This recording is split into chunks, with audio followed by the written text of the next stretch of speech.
啊，就是这个人啊，每次讲中国车好，讲中国车好，结果自己驾日本车驾 Honda Civic， 哎呦，有没有哦？中国车到底哪里好哦？最近啊，确实是有很多网友在我的影片下面留言，尤其是中国车的影片啊，就会留言讲啊，这个 Rider ADHR 好啊，整天就是讲这个中国车很好，很好，很好，自己驾日本车没有以身作则啊，我就要来做一个解释，为什么我选择日本车性能车啊 Type R， 我不买中国车。现在中国车电动车很厉害嘛，0-100加速很快，为什么呢？目前马来西亚正在卖着的所有中国车品牌都没有我要的车型，没有 Sedan。你看我自己的车都是 Sedan，FK7 啦，F1 啦，然后我的 FK2 Hatchback 啦，中国车没有这样子的车型。然后我喜欢的性能车，你看我的 BRZ 啦，我的 FN2 Type R， 我的 FK2 Type R， 中国车在马来西亚有哪一个品牌有这样子的车？没有吗？所以我买的是我自己喜欢，我觉得适合我自己的车。无可否认，在我拍那么多中国车、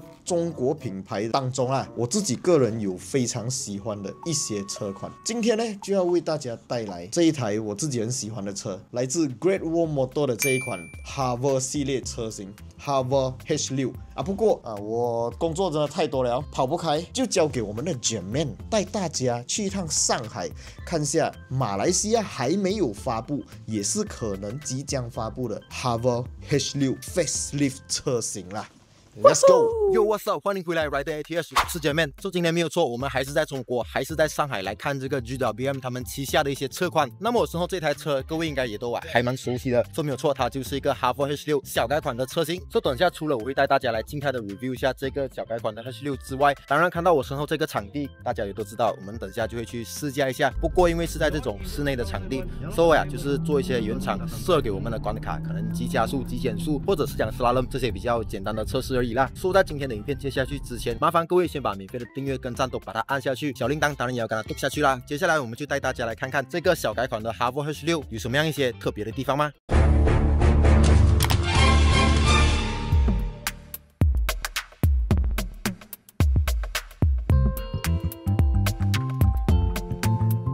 就多嘛得，你们家是不是跟我们一样有一台这样子的老车呢？这种旧车就会遇到一个很严重的问题啊，就是大镜或者车窗会有油膜或者水印。晚上开车或者遇到下雨天，你就会开车开到非常的 back check。不管你的 wiper 换了几根超的 wiper， 你在烧水过后都会留下水痕，前方车灯照过来还会有水痕痕迹啊。所以今天就为大家带来这个 Droplet 的去油膜、去水印的研磨剂。你只要把它倒在包装里面配给的一个 span 上面磨一磨 polish 一下，就会把非常难看的那个水印清除掉。即使你遇到下雨天或者有水泼溅在上面，都不会残留水痕啊。而且这个研磨剂的价钱也不会很贵，在我的影片下方 description 还有留言置顶区那边就会找到一个 link， 点击进去就可以去到 Droplet 他们的官方 Shopee 网店或者 Lazada 官方网店查看它的价钱了啦。那么好看的 Droplet 产品大家千万不要错过。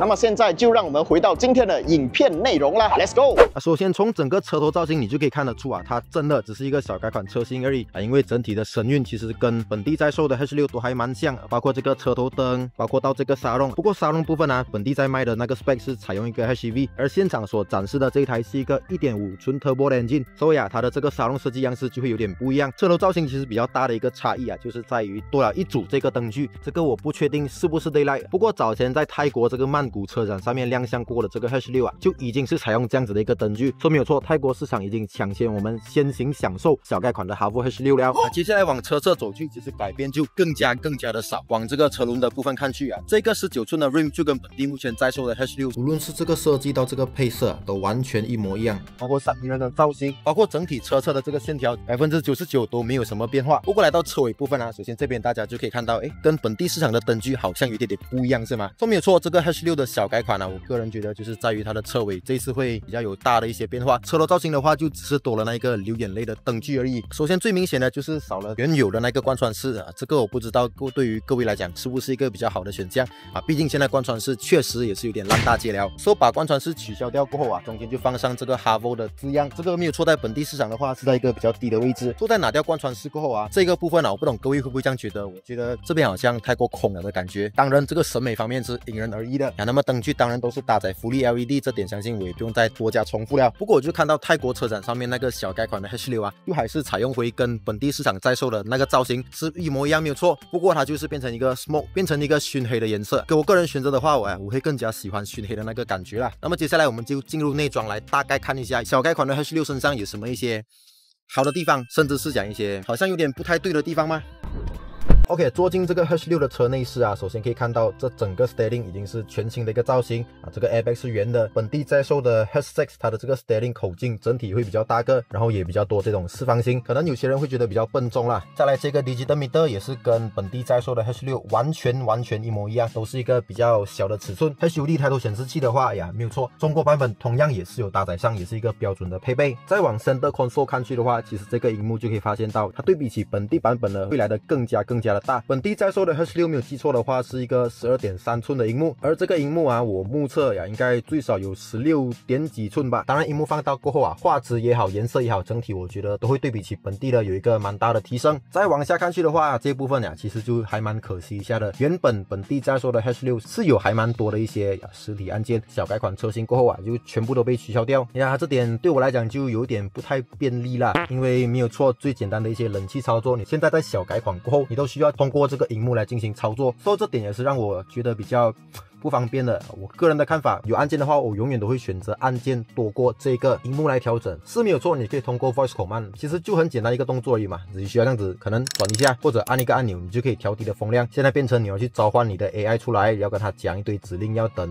到来30秒过去了，你的冷气才可以调得到。本来 0.3 秒就可以完成的事情，你要花多10倍、20倍、100倍的时间，这个就是我觉得我不太理解的地方啦。不过整个车内的这个颜色搭配啊，我个人就觉得真的是非常对我的胃口，都是以黑色为主。再来本地市场用的 Rose Gold 啊，这边就把它直接做成一个银色，包括到门板，包括到 dashboard 的这部分，这个就是我觉得更好的地方。那么讲回荧幕，其实本地在售的 H6 搭载了 Wired 的 CarPlay 功能，那么在小改款过后呢，我个人就希望它可以搭配上 Wireless 啦，所以这个我们就可以期待一下。说这整个 Center Console 其实就是一些全新的设计 ，QI 的无线充电，杯架这次就变成2个，再来这边也有多了一些置物空间，可能就可以副驾也可以放手机，这边是可以给驾驶位放，所以整体空间的运用的话，会比起小改款之前来的更加好，这点是毋庸置疑的。那么同样下面也是有一个非常大的置物空间，可以给我拿来放我的 double weight 的水瓶就可以完美的缩在里面。如果是给女生驾的话，他们的可能一些小可爱的精致的 bag 就可以放在这个部分，你就不需要放在这个副驾的椅子嘛，可能就可以多